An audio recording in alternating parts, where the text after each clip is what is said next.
ओम नमः शिवाय। बोलो शंकर भगवान की जय। दोस्तों, मैं आज आपको सोमवार व्रत की कथा सुनाऊंगा। कृपया उसे श्रद्धा और भाव से सुनें। इस कथा को सुनने से और इस व्रत को रखने से हमें पुत्र की प्राप्ति और पुत्र की दीर्घायु प्राप्त होती है। इसलिए इस कथा को जरूर सुनें, जिससे कि हमारे यहाँ पुत्र हो और उसकी दीर्घायु हो। जो भक्त हमारे चैनल पर नए आए हैं वो हमारे चैनल को सब्सक्राइब करें, वीडियो को लाइक करें और कमेंट में हर हर महादेव अवश्य लिखें। सोमवार व्रत की कथा। पहले समय में किसी नगर में एक धनी व्यापारी रहता था। दूर दूर तक उसका व्यापार फैला हुआ था। नगर के सभी लोग उस व्यापारी का सम्मान करते थे। इतना सब कुछ से संपन्न होने के बाद भी वह व्यापारी बहुत दुखी था, क्योंकि उसका कोई पुत्र नहीं था, जिसके कारण अपने मृत्यु के पश्चात व्यापारी के उत्तराधिकारी की चिंता उसे हमेशा सताती रहती थी। पुत्र प्राप्ति की इच्छा से व्यापारी प्रत्येक सोमवार भगवान शिव की व्रत पूजा किया करता था और शाम के समय शिव मंदिर में जाकर शिव जी के सामने घी का दीपक जलाया करता था। उसकी भक्ति देखकर माँ पार्वती प्रसन्न हो गईं और भगवान शिव से उस व्यापारी की मनोकामना पूर्ण करने का निवेदन करने लगे। भगवान शिव बोले, इस संसार में सबको उसके कर्म के अनुसार फल की प्राप्ति होती है। जो प्राणी जैसा कर्म करते हैं उन्हें वैसा ही फल प्राप्त होता है। शिव जी द्वारा समझाने के बावजूद माँ पार्वती नहीं मानी और उस व्यापारी की मनोकामना पूर्ति हेतु वे शिव जी से बार बार अनुरोध करती रहीं। अंततः माता के आग्रह को देखकर भगवान भोलेनाथ को उस व्यापारी को पुत्र प्राप्ति का वरदान देना पड़ा। वरदान देने के पश्चात भोलेनाथ माता पार्वती से बोले, आपके आग्रह पर मैंने पुत्र प्राप्ति का वरदान तो दे दिया है, परंतु इसका यह पुत्र 12 वर्ष से अधिक समय तक जीवित नहीं रहेगा। उसी रात भगवान शिव उस व्यापारी के स्वप्न में आए और उसे पुत्र प्राप्ति का वरदान दिया और उसके पुत्र के 16 वर्ष तक जीवित रहने की भी बात बताई। भगवान के वरदान से व्यापारी को खुशी तो हुई, लेकिन पुत्र की अल्पायु की चिंता ने उस खुशी को नष्ट कर दिया। व्यापारी पहले की तरह सोमवार के दिन भगवान शिव का विधिवत व्रत करता रहा। कुछ महीनों के बाद उसके घर अति सुंदर बालक ने जन्म लिया। घर में खुशियां भर गईं। बहुत धूमधाम से पुत्र जन्म का समारोह मनाया गया, परंतु व्यापारी को पुत्र जन्म की अधिक खुशी नहीं हुई, क्योंकि उसे पुत्र की अल्पायु के रहस्य का पता था। जब पुत्र 12 वर्ष का हुआ तो व्यापारी ने उसे उसके मामा के साथ पढ़ने के लिए वाराणसी भेज दिया। लड़का अपने मामा के साथ शिक्षा प्राप्ति हेतु चल दिया। रास्ते में जहाँ भी मामा भांजे विश्राम हेतु रुकते, वहीं यज्ञ करते और ब्राह्मणों को भोजन कराते। लंबी यात्रा के बाद मामा और भांजा एक नगर में पहुंचे। उस दिन नगर के राजा की कन्या का विवाह था, जिस कारण पूरे नगर को सजाया गया था। निश्चित समय पर बारात आ गई, लेकिन वर का पिता अपने बेटे के एक आंख से काने होने के कारण बहुत चिंतित था।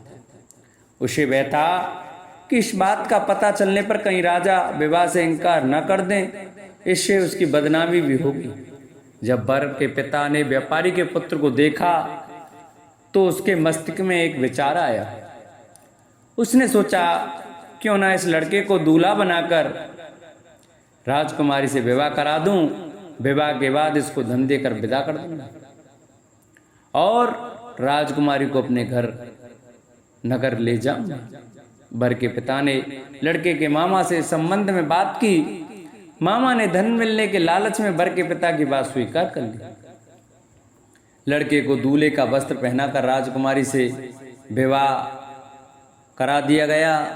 राजा ने बहुत सारा धन देकर राजकुमारी को विदा करने की तैयारी की। शादी के बाद लड़का जब राजकुमारी के साथ लौट रहा था तो वह सच नहीं छुपा सका और उसने राजकुमारी की ओढ़नी पर लिख दिया, राजकुमारी, तुम्हारा विवाह मेरे साथ हुआ था। मैं तो वाराणसी पढ़ने के लिए जा रहा हूँ और अब तुम्हें जिस नवयुवक की पत्नी बनना पड़ेगा वह कान्हा है। जब राजकुमारी ने अपनी ओढ़नी पर लिखा हुआ पढ़ा तो उसने काने लड़के के साथ जाने से इनकार कर दिया। राजा सब बातें जानकर राजकुमारी को महल में रख लिया। उधर लड़का अपने मामा के साथ वाराणसी पहुंच गया और गुरुकुल में पढ़ना शुरू कर दिया। जब उसकी आयु 16 वर्ष की हुई तो उसने यज्ञ किया। यज्ञ की समाप्ति पर ब्राह्मणों को भोजन कराया और खूब अन्न वस्त्र दान किया। रात को जब वह अपने शयन कक्ष में सो गया, शिव के वरदान के अनुसार शयनावस्था में ही उसके प्राण फकीर उड़ गए। सूर्योदय पर मामा मृत भांजे को देखकर रोने पीटने लगा। आसपास के लोग भी एकत्रित होकर दुख प्रकट करने लगे। लड़के के मामा के रोने के विलाप करने के स्वर समीप से गुजरते हुए भगवान शिव और माता पार्वती ने भी सुने। पार्वती ने भगवान से कहा, हे प्राणनाथ, मुझे इसके रोने के स्वर सहन नहीं हो रहे हैं। आप इस व्यक्ति के कष्ट को अवश्य दूर करें। भगवान शिव ने पार्वती के साथ अदृश्य रूप में समीप जाकर देखा तो भोलेनाथ पार्वती से बोले, यह तो उसी व्यापारी का पुत्र है जिसे मैंने 16 वर्ष की आयु का वरदान दिया था।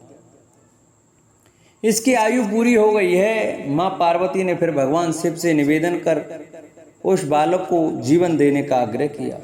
माता पार्वती के आग्रह पर भगवान शिव ने उस लड़के को जीवित होने का वरदान दिया और कुछ ही पल में वह जीवित होकर उठ खड़ा हुआ। शिक्षा समाप्त करके लड़का मामा के साथ अपने नगर की ओर चल दिया। दोनों चलते हुए उसी नगर में पहुंचे जहां उसका विवाह हुआ था। उस नगर में भी यज्ञ का आयोजन किया। समीप से गुजरते हुए नगर के राजा ने यज्ञ का आयोजन देखा और उसने तुरंत ही लड़के और उसके मामा को पहचान लिया।